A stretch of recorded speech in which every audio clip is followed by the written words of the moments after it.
Working on the touch control system today. See from outside, light snow, temperatures low 20s, winds howling.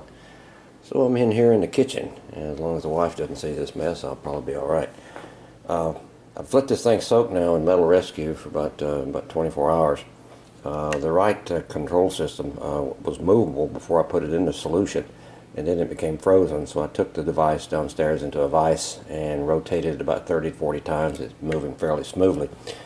The shop manual has no instructions on how to maintain this thing, but it does appear that there are two pins here that I could drive out to disassemble the arms and pull the springs out. But I'm going to attempt to let this thing soak some more in the solution, and then get this paint off, and then soak it in penetrating oil. And if it's moving nice and smooth, I see no reason to try to disassemble the thing. Casualties of war.